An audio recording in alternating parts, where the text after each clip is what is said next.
Hey guys, now welcome to round 3. We're entering the round 3 of the SuperCoach season. I'm Peter. We're going to start with I'm taking some massive risks entering round 3. And I'm going to run you through them. I'm also going to run through some of the must-have players that I believe that you need to get in your side. I'm also going to talk about some of the must-bail players. Spoiler alert, it is Sean Darcy. These guys are the guys you need to get the fuck out of your team as quick as physically possible. So I'm going to touch on that as well.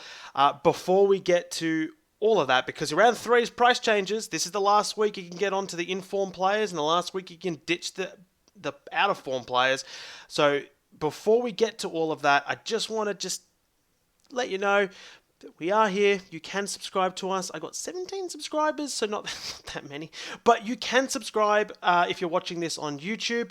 I'm going to post this on TikTok as well, so you can subscribe or follow us on TikTok. We've just started on TikTok this year. I've only posted 7 videos. We've got Instagram as well, so you can follow us on Instagram. We're on Facebook too. You can follow us on Facebook, and we post a lot of stuff on Twitter, so feel free to follow us on Twitter too. And then you can keep up to date with all the latest SuperCoach news, reviews mid-game. I do post a lot during the games. I also provide, injury updates, a lot of articles on PODs, who to pick up, who to avoid. All those sort of updates appear. Now, I finally got nerdsforlife.com, so this is the blog where we write articles about some PODs to keep an eye on. This was down for the last 2 weeks. There was some sort of critical error. It's fixed. It's back up. So I know this stuff's a little old, but that's because, it was down for a couple of weeks. But it's all fixed. So, as I said, subscribe, follow, do all those things, and then you'll keep up to date for future episodes. Now, I'm going to just go straight into it. I'm having a huge week. I've boosted. I've done everything. JP, the winner from last year, did this. He went hard early. He used up his, not all the trades, but he went hard early. He made a lot of corrections, and I did the same last year, and I ended up in the top 300, which I was happy about. It's just time to make these corrections, and I'll show you who I've traded. Is it going to? Yeah, it's going to show me here. So I traded out Sam Doherty. He looks shit. He looks absolutely shocking. He's in no man's land 90% of the time on the ground. His first 2 games were horrendous. They were just horrible. He just isn't looking good at the moment. He's going to dump money. I think he's projected to lose like 60k this week, and that's at a best case scenario. He might lose more. He might be one of the largest losers of money this week, so just keep an eye out on that. I don't think that he is a bail and forget. I think that he's the type of player that you are going to want to bring back in later. We have 36 trades. Just go a little bit crazy early. I fully am aware that both Doherty and Neal could end up being top 6 defender, top 8 midfielders still. I get it. But they're just not playing that well. And when there's players like LDU and Nick Dacos tearing it up for 100k less or 120k less, I'm sorry, but I'm banking that 220k, and I'm going to use it elsewhere because that is a potential upgrade next week that I can use on anyone. So I'm taking that cash and I'm running with it, and I fully intend on probably bringing back Sam Doherty and Lachie Neale later in the season when they're at a discounted price. Again, 36 trades. We've got room to move to do this. It's fantastic, and I honestly think both Nick Dacos and LDU are keepers. They are keepers this year. I could see LDU being my M7, M8 at the end of the season. I could see Nick Dacos being a top 6 defender. So I may as well make this trade. I don't see the reason why I can't bring back these guys at a discounted price later. Sean Darcy looks shocking. He looks like the worst premium that I have selected in a very long time. I didn't have him in my team throughout the preseason. I just didn't have him in my team. And then he pumped out that massive preseason score without Luke Jackson. And I went against my better judgment, as a lot of experts did. And what happened? Well, he has been absolutely disgusting since that point. He was at -4 up until 10 minutes into the third quarter last week. -4. I thought he was injured. I had to go through my Twitter. I went through the app on AFL. I thought the guy was injured and subbed out. I couldn't believe that he was at -4 for 2.5 quarters. It was insane. And then he ended up at 20 odd by the end of the third, and then he finished off with that 41 disgusting score in the fourth quarter. Get rid of him. The Luke Jackson, Sean Darcy combo is fine for AFL, not great for SuperCoach. Just fix that trade. Tim English is only $19,000, actually $18,800 more expensive. Move heaven and earth to get Tim English in your team over Sean Darcy. Just do it.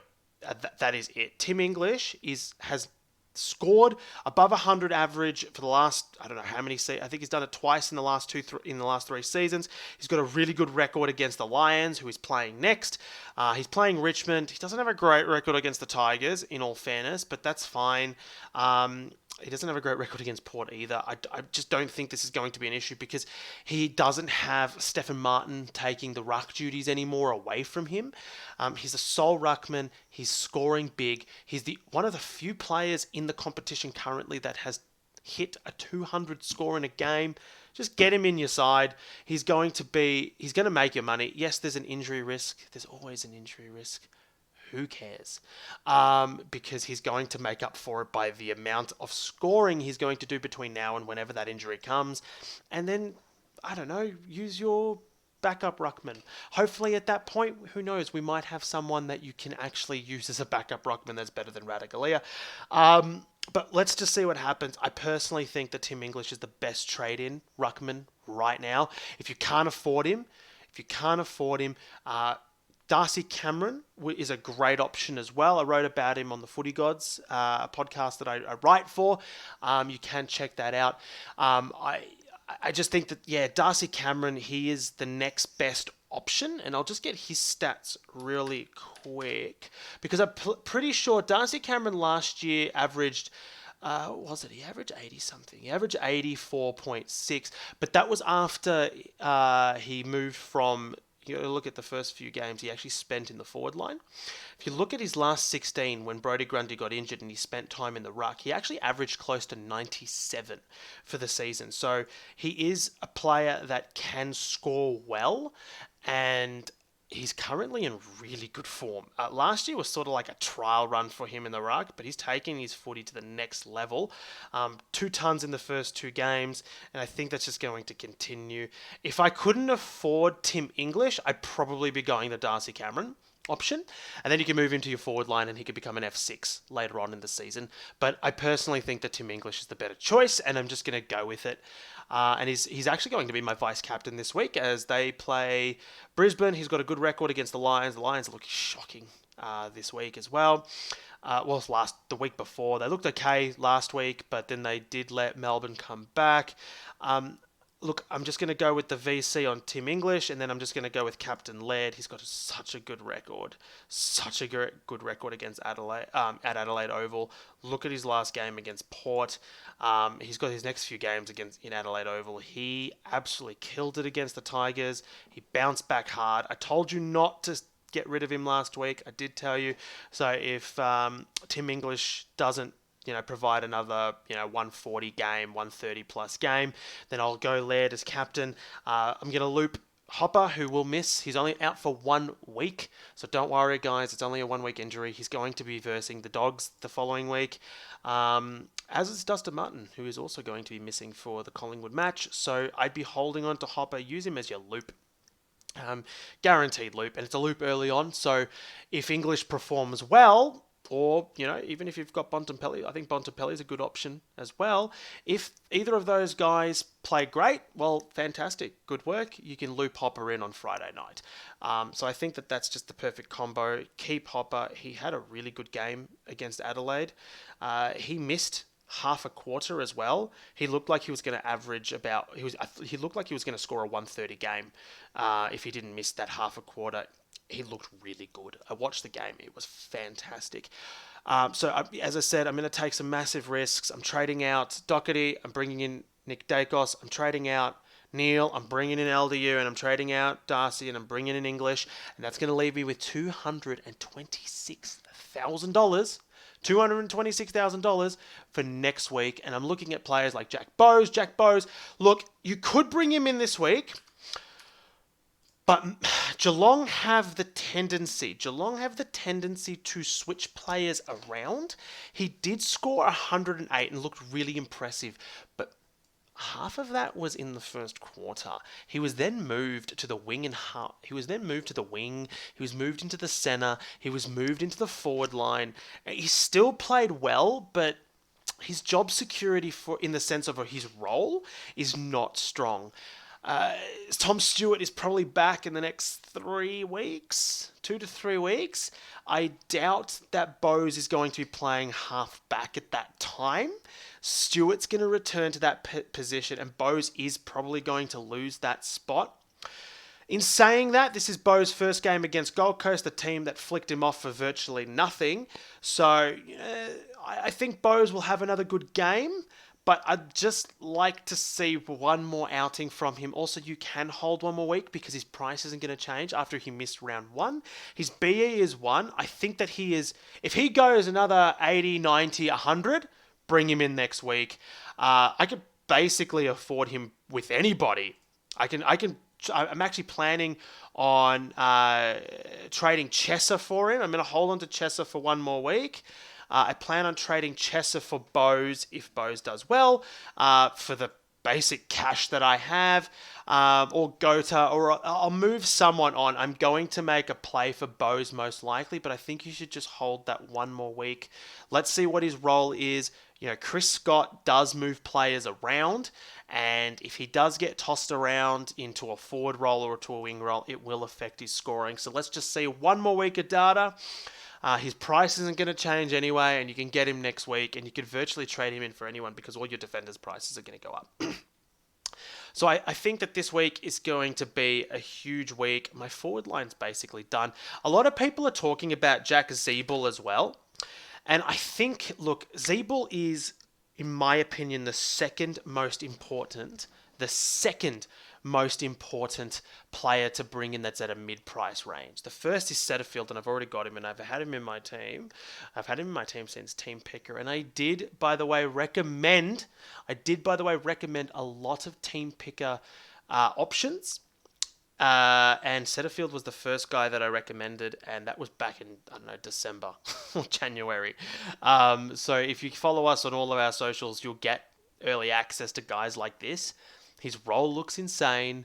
He scored 147, he's averaging 123, and he's just going to keep going up. Setterfield is your first target. He's negative 49 break even. He's projected to go up 62k, but that is if he scores what? He's projected to score 89. He's not. He's probably going to score another ton against St Kilda. And what that means is he's probably going to go up 80k. So soon he's just going to be outside of your price range, and he could end up being a keeper. He's just playing in a fantastic role. He's the kind of guy that you're going to want. Go back to his 2020 season when Patrick Cripps was injured and Setterfield was actually playing the role he's playing now for Carlton. And go look at those numbers. Those numbers were brilliant, and he's now doing that at Essendon. He's pushed Darcy Parish out of that role, and I think Setterfield has got it locked in. The other option, as I said, is Zeeble. Zeeble is the type of player that is going to go up a lot. He's a mid-pricer. He could end up being a top 6 forward.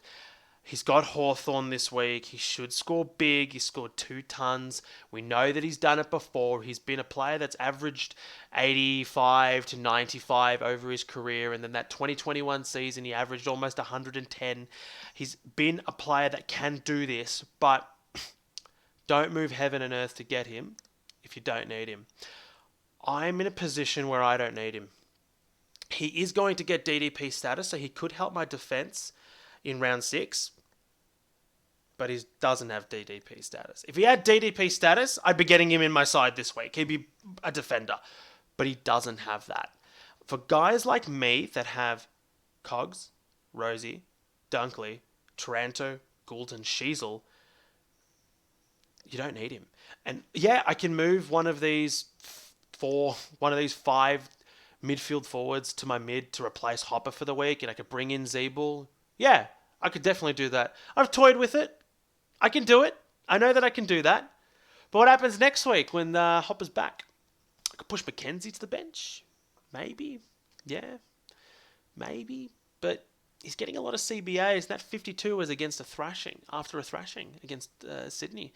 His first game, he scored a ton. I personally think that McKenzie is the type of player that you'd probably want on your field if you're going to be playing a rookie. I don't know. I just don't think that he is essential. Again, very team dependent. If you can't get one of these guys, one of these 6 onto your field, I think Zeeble can make you some cash. I think he's going to be a good player. Sorry, I was getting really thirsty. I had to drink some water there. I think he's going to be an important player moving forward, yes. But I just think that there are better options. I think LDU is that type of guy that I can see as a keeper, where I just don't have the same faith in Jack Zeeble. I don't think he's going to be a D6. And personally, I don't think he's going to be an F6. Remember, we have DDP changes coming up. We could very well see someone jump into that forward line that is going to be better than Zeeble. I personally think that Darcy Cameron is a better option than Zeeble.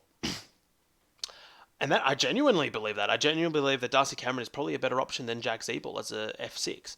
So in saying that, I don't see, for me personally, I just don't see the urgency in grabbing Jack Zeeble, because in order for me to grab Jack Zeeble, I have to personally trade Lachie Neale. Regardless, I have to trade Lachie Neale to get, because Dacos is essential, English is essential. Those two are must-haves. They're just, that's it, lock and loaded, they're done.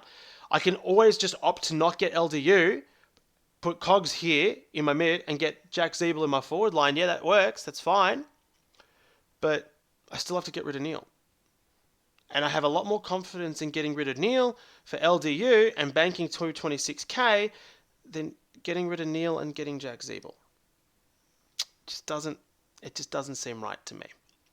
And as a result, personally, I'm just not going to do it. So yeah, look, if you've started him, congrats, good work. If you think that he's going to be your F6 or your D6 at season's end, yeah, go for it. I think that he's probably the second best mid-pricer currently, but I just can't fit him in. And I think I'm just going to have to accept that and move on. You don't need every mid-pricer. You just don't. You don't need every mid-pricer. You're going to miss out on some. I missed out on Jack Bowie last year, and I still did pretty well. So I'm okay with that. And I missed out on Callum Mills. I'm okay with that. I still had a good year. So it's really team dependent. I think Jack Zeeble is one of those guys you should get in if you're looking at trading out a Tanner Brunn, for example. I think Tanner Brunn is one of those guys that you probably need to move on. I feel bad for the guys that have brought in Jason Horne-Francis, who scored 40-odd. I still think Jason Horne-Francis, he's got a position that is good. He's in that sort of role where he probably will have better good games than what he has bad games, but I wasn't sold on Horne-Francis. I just think that Zeeble is, for me personally, I could see Goulden, Taranto, Dunkley, Cogs, and Rosie finishing the season with a higher average than Jack Zeeble. And I can also see that with DDP changes, that we might have a better F6. And if I'm wrong, I might be wrong. I might be wrong. Jack Zeeble could be the F6 by the end of the season, and I'm completely wrong. That's fine. But I also think there's a very good chance that he probably won't be F6. He could slow down. The guy's in his 30s. We saw it last year where Pendlebury was killing it. Pendles was, one of the top 6 defenders at halfway through the season. He looked insane and then just really dropped off very fast. And I just can see that potentially happening again. And I just think there are better options out there. Right now, I could genuinely see LDU, Green, Bont, Laird being in the top 8 midfielders. I could see Setterfield touching that. Arguably touching that. And that is scary. So, hypothetically, if I get all this right and my top 5 stays, well, all right, that's fantastic. You guys need to think about what you intend to do with your players moving forward. Are your players keepers? If you honestly think they're keepers, keep them. But you need to not only trade in for cash, you need to trade in for keepers as well. And if you could find the sweet spot for both, for example, LDU and Nick Dacos, they're the two that you should think about because they're going to be in the 650k mark very fast. So if you can get them when they're in their early to mid 500s, you've done very well for yourself. And I honestly think that that's why I'm going for these two trades personally. You don't need to hold on to these 600k players if they're not performing like 600k players. You can afford to get rid of, Doherty and Neal right now and potentially trade them in later when they are in the 500k mark. Yeah, you burn two trades from it, but you've got 36. You've got room to move. And also, what happens if they don't bounce back? What happens if they keep playing average and you've held them for too long? A lot of guys did that for players like Whitfield last year or Taranto last year, and they really suffered because of it. The year before, it was Neal that people held on to for too long and Cripps that they held on to for too long. Don't be those players. Yes, those guys can bounce back hard, but they could also just not.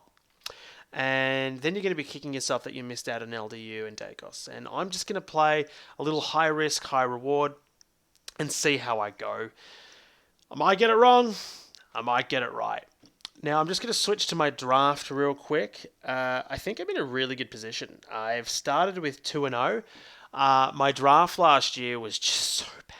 It was so bad. I'm going to start. I think my best captain and VC option is English and Bont. I'm gonna switch it up.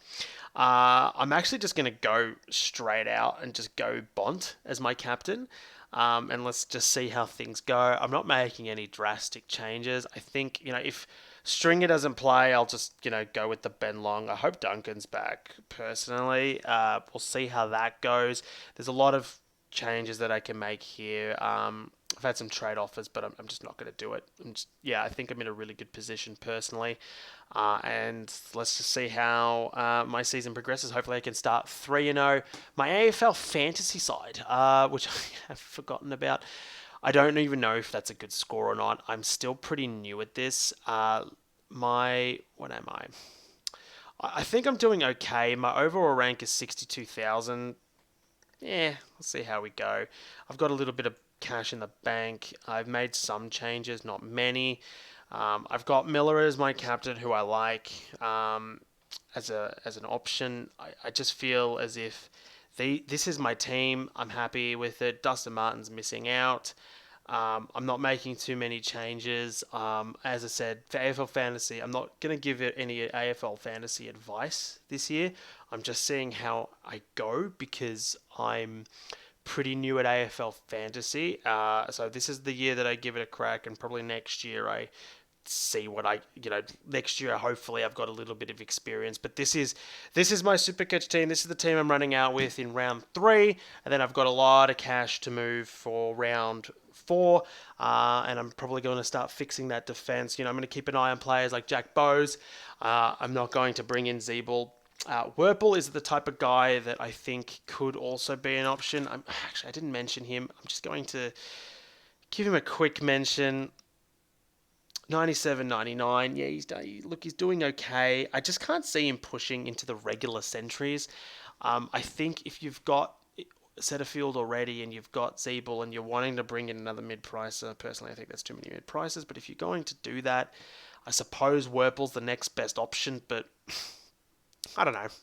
I'm not sold on Werpel. He'll make you some cash. He'll probably push to about a mid 400k mark, and then you trade him off. I wasn't sold on Werpel for some time, and I'm still not. I still think Hopper is the better choice. I'd rather keep Hopper for a week. Hopper's injury, look, we've got a little bit of an update on it. The Richmond Football Club have made an update on him. Mitch Cleary, Dustin Martin and, Jacob Hopper, they're going to miss the game against Collingwood on Friday night, but they're both expected to play against the Bulldogs the following week. We saw what Hopper can do. We know what Hopper can do. I'm holding a week. It's a 1 week injury. Let's see what happens. And if he doesn't play next week, well, there we go. I've got $226,000 plus Jacob Hopper's cash to then bring in someone else, and that's a pretty decent pick. So let's just see what happens there. Another thing I just want to bring up is that I had a little poll during the week, and 52% out of 145 votes believe that I should get rid of Neil and get LDU. So that's exactly what I'm doing. My last week score was 2,245. I was happy with the bounce back. And that seems to wrap it up for this week. Thanks, guys, for watching. I'll be back same time, same place next week. Please make sure to subscribe. Follow us on Twitter, Facebook, Instagram, TikTok. We're on all of that. And catch the blog as well. I've put a link to the blog in the description below. And thanks for watching.